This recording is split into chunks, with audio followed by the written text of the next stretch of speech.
నమస్తే K24 news. Chittoor జిల్లా పూతలపట్టు నియోజకవర్గ యాదమర్రి మండలం యాదమర్రి పరిధిలోని ఓటివారిపల్లి గ్రామంలో సివిల్స్ రైట్స్ నిర్వహించినారు. తహసీల్దార్ పాదసారథి మాట్లాడుతూ ప్రాథమిక హక్కుల గురించి తెలియజేశారు. ఎంపీటీఓ వేణుగోపాల్ మాట్లాడుతూ పారిశుద్ధ్యం, పరిశుభ్రత, మౌలిక వసతుల గురించి తెలియజేశారు. ఈ కార్యక్రమానికి తహసీల్దార్ పాదసారథి, ఎంపీడీఓ వేణుగోపాల్, పలు శాఖల అధికారులు పాల్గొన్నారు. మరియు సర్పంచ్ గీత, దళిత నాయకులు మురుగేషన్, రమణ, హెనిత్రా, థామస్, కుమార్, నాగరాజు పాల్గొన్నారు. ప్రతి నెల 30-30 తేదీలో అంటే లాస్ట్ డే ఆఫ్ ది మంత్లో మనం జరుపుకుంటున్నాం. మన యొక్క రైట్స్ ఏమనేది మనం చూసుకోవాలి. ఫస్ట్ మనకున్న హక్కులు ఏమి, మనం సమాజంలో ఎలా ఉన్నాము, డెవలప్మెంట్స్లో ఉన్నామా లేదా అదే స్టేజ్లో ఉన్నామా, సో ఆ కారణాలు ఎంచుకొని మనం డెవలప్ అయ్యేదానికి మనం ప్లాన్ చేసుకోవాలి. ఇప్పుడు సాధారణంగా చదువు అనుకోండి, కొందరు ఏం చేస్తున్నారు, మగ పిల్లలు పంపిస్తే ఆడపిల్లలు పంపడం లేదు, ఇంట్లోనే పెట్టుకుంటారు, పనులకు పడుకుంటున్నారు. అలా కాదు కదా, అందరూ సమత్వంగా ఉండాలి. ఎవరు ఉన్నా ఒకటే, ఏ బిడ్డ పుట్టినా ఒకటే, మగ బిడ్డ అయినా ఒకటే, ఆడబిడ్డ అయినా ఒకటే, దాంట్లో ఏం తేడా ఏం లేదు. ఇతను చేసేది ఏమీ లేదు, ఆమె చేసేది ఏం లేదు. సో మనకు కావాల్సింది బిడ్డ. ఆ బిడ్డను పోషించి మనం పైకి డెవలప్ చేయాల్సిన బాధ్యత మనకు ఉంది. సో పిల్లల్ని బడికి కరెక్ట్గా పంపండి, నడపకుండా వాళ్ళకి పంపించి వాళ్ళకి చదువు ఇప్పించండి. చదువుకున్నారంటే డెవలప్మెంట్స్ మనం కాకపోయినా మన బిడ్డల ద్వారా మనం డెవలప్ అయ్యే ఛాన్సెస్ ఉంటుంది. చక్కగా పైకి ఎదుగుతారు, దాని ద్వారా మన కుటుంబం బాగుపడే ఛాన్సెస్ ఉంటుంది, మంచి అభివృద్ధి అయ్యే ఛాన్సెస్ ఉంటుంది. సో చదువు ముఖ్యం. అట్ ది సేమ్ టైం చదువుతో పాటు మనకు ఆరోగ్యం కూడా కావాలి. సో ఆరోగ్యం బాగుంటేనే మనం హెల్తీగా ఉండాలి. అన్ని రకాలుగా చూసేటప్పుడు మనం ఆరోగ్యంగా ఉండాలి. సో దానికి ఏం చేయాలి, ఆరోగ్యం ఉండాలంటే మన ఇంటి పరిశుభ్రతగా చక్కగా పెట్టుకోవాలి, శానిటేషన్ బాగా నీట్గా చేసుకోవాలి. చేసుకుంటున్నారా? వీధిలో చెత్తకి వేయకుండా బాగా నీట్గా పెట్టుకుంటారు అందరూ, ఉండరు లేదా? చేసుకోవాలి. మన ఇంటి మన పరిశుభ్రత చేసుకుంటే పక్కింటి వాడు ఆటోమేటిక్ చేస్తాడు. వీడేం చేస్తే ఇక్కడ నుంచి చెత్త ఎదురింటి వేసినాడు అనుకో, వాడు ఎత్తుకొచ్చి ఇక్కడ మీ ఇంటి దగ్గర వేస్తాడు. సో ఆ విధమంతా లేకుండా చక్కగా మనం చేసుకోవాలి. నెక్స్ట్ అందరూ కలిసిమెలిసి ఉండే ఒక యూనిటీ. ఇప్పుడు ఒక మంచి సందర్భం, అందరితో మీతో పాటు కలిసి మాట్లాడే సందర్భం ఏర్పడింది. మీకు ఏం డౌట్స్ అన్నా కూడా సరే, అభివృద్ధి పరంగా కానీ, రెవెన్యూ సైడ్లో హౌస్ సైడ్స్ కానీ, బరియల్ గ్రౌండ్ ఏదైనా ఉన్నా కానీ చాలా. ఎందుకంటే మీరంతా వచ్చి ఆఫీస్కి వచ్చేవారు. ఇప్పుడు మిమ్మల్ని వెతుకొని మేము వస్తున్నాం. మీ సమస్యలు ఏదైనా ఉన్నా కూడా డిపార్ట్మెంట్ వారీగా మీరు చెప్పారంటే దాన్ని బేస్ చేసుకుని మీకు సాల్వ్ చేయడానికి మేము రెడీగా ఉంటాం. వాటర్ ఫెసిలిటీస్ కానీ, రోడ్స్ కానీ, ఇట్లా అందరికీ వాటర్ వస్తుందమ్మా, ఏం ప్రాబ్లం లేదా? అందరికి చక్కగా వస్తుంది. ఇంటింటి కనెక్షన్ తీసుకున్నారా? హౌస్ ట్యాక్స్ కడుతున్నారా? మీది దీపాలు వెలుగుతుందా? దీపాలు లైట్స్.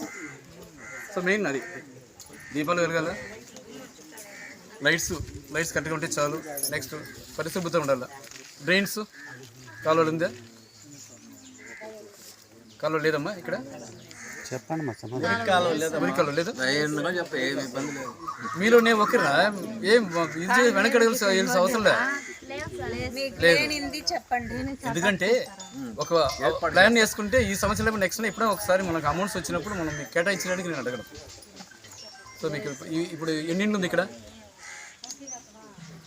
ఎవరైనా చెప్పండి, ఎన్ని ఇండ్లు ఉందమ్మా? ఏరా 18 ఇండ్లు ఉంది. చెప్పు. 20యా? ఎస్టీస్ 20.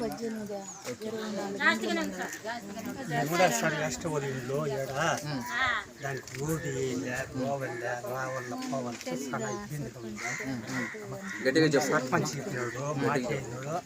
వాన్ వచ్చి నడిచిపోతే ముందు మాట కొట్టుకుంటారు. మాకు రోడ్లు అవసరం ఉంది, రోడ్లు ఉంది. ఇల్లు ఎంత ఉంది మీకు? ఇల్లు కట్టిన ఇచ్చిన ఇంట్లో కమ్మిలు కింద కనబడుతుంది. అట్లా పడిపోతాయి. ఏడ నిద్రలో పడిపోతుంది ఏమో భయం ఇస్తుంది. అది ఎన్నో మాటలు వచ్చి ఉన్నారు, చూపించున్నాము. ఆ టీం వస్తే మేము చేస్తాము చెప్తామంటారే కానీ దాని గురించి చెడ్డ చేయలేదు. సరేమ్మా, మీ విలేజ్కి మా ఏఈని పంపిస్తాము.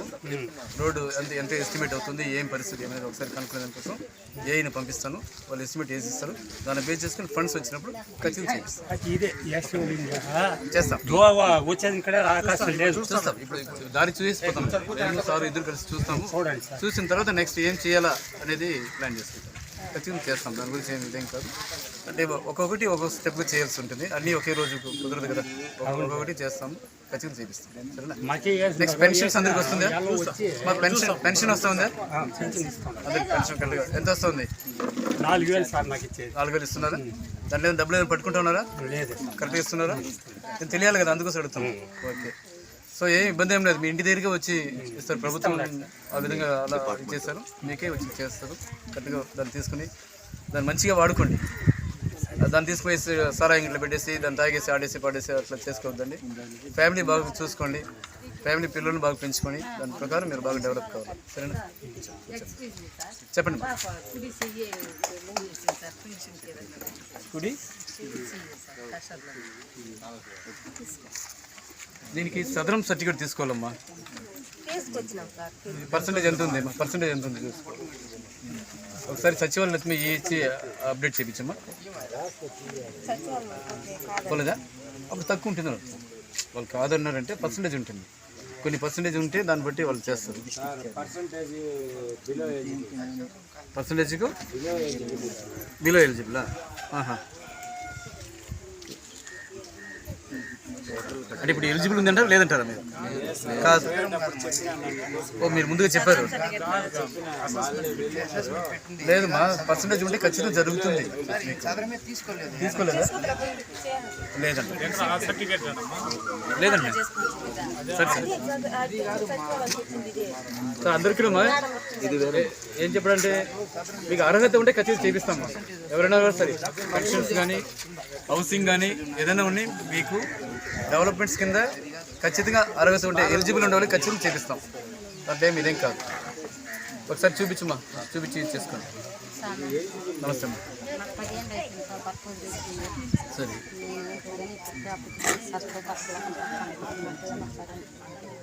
భర్త లేదు ఇప్పుడు సింగిల్ ఇది ఉందా సార్?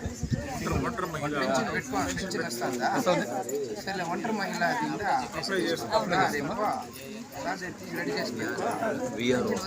మహిళా స్కీమ్ ఉందమ్మా, దాంట్లో చేసుకో మీకు